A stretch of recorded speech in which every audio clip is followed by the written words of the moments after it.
पुरानी कहावत है, चैते चना बैसाखे बेल जेठे सैन असारे खेल सावन हर रे भादो तीत क्वार मास गुड़ खाओ नित कार्तिक मूली अगहन तेल पूस करो दूध से मेल माघ मास घी खींचड़ खाए आ फागुन उठ के प्रात नहाय ये बारे के सेवन जे करी ओके रोग कबहू न धरी। ये हमारे पूर्वज कहते थे। ये दिनचर्या मास किस महीने में किस चीज़ का सेवन करना चाहिए, तो वो सेवन आदमी करे तो कोई बीमारी नहीं होगी। आज तो वो क्या सेवन कर रहे हैं, कब क्या खाना चाहिए कोई हिसाब नहीं है। बस जो चाहो खाओ, जो बाज़ार में मिल गया खा लिया। अब बाज़ार में तो कई बार चेक होता है तो तमाम भोजन के जो पदार्थ तैयार होते हैं उसमें तमाम कीड़े मकोड़े चूहे छिपकली ये सब मिलती हैं और उसी को बचा उचा कर आदमी खा लेता है। दुकानदार बेच देता है उसी में टिका उका करके। वो दुकानदार अपना इधर उधर करता है। जो दुकान में सामान बनता है उसका प्रिपरेशन आप देखेंगे तो आप नहीं खाना पसंद करेंगे, लेकिन घर कोई खाता नहीं, सभी बाहर ही खा लेते हैं।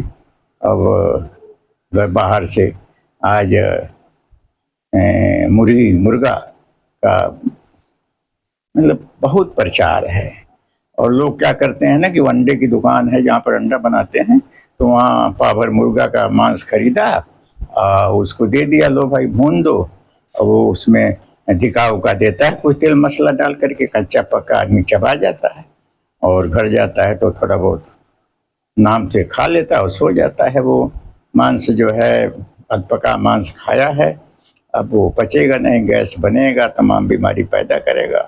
तो ये सब खाने वाने की विधि तो अच्छी नहीं है। सात्विक विधि से जो भोजन करता था पहले बैठ करके और ईश्वर का ध्यान करके वह स्वस्थ रहता था। जैसा अन्न वैसा मन, जैसा आप खाएंगे वैसा आपका विचार बनेगा। जब शुद्ध अन्न घर में बनेगा और शुद्धता के साथ बैठकर भोजन करेंगे तो विचार भी शुद्ध होगा।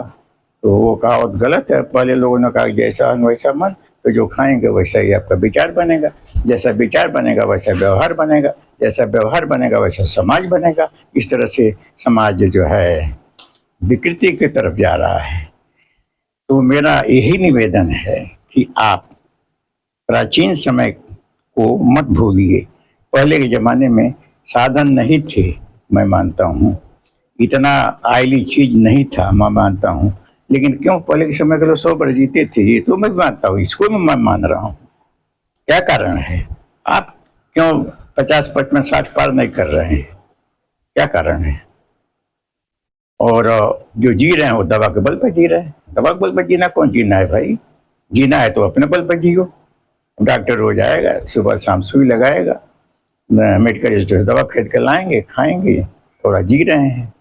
ये जीवन कोई जीवन नहीं है। जीना है तो अपने बल पर जियो, नहीं तो दवा के बल पर जीना, डॉक्टरी के बल पर जीना, यह कोई जीना नहीं है, ये मृत्यु से भी खराब है। तो आप पुरानी पद्धति में ऊपर आइए, जैसा मैंने कहा वैसा। और एक बात मैंने बताया, फागुन में 1 महीना, ये आप नोट कर लीजिए। मैं कोई विद्वान नहीं हूँ, न कोई साधु महात्मा हूँ, ना कोई मेरा इस तरह का वेशभूषा है। मैं आपके समान हूँ, आपका भाई हूँ, तो आप अपने भाई की बात तो मानेंगे नहीं। अभी मैं भी जाकर 3000 रुपया देकर बनारस में और अपना मेकअप करा लूँ, साधु बन जाऊँ, तो मेरी बात एकदम मानेंगे। तो मैं आपके भाई हूँ इसलिए कर रहा हूँ।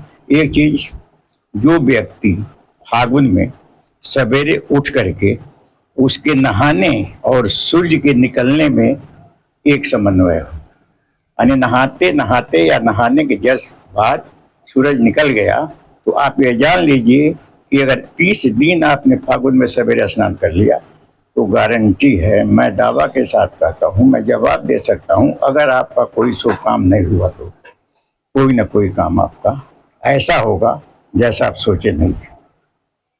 तो ये बातें हैं, इसलिए प्राचीन जमाने के पर ध्यान दीजिए और ज़्यादा बातें मैं नहीं कहूँगा। धन्यवाद।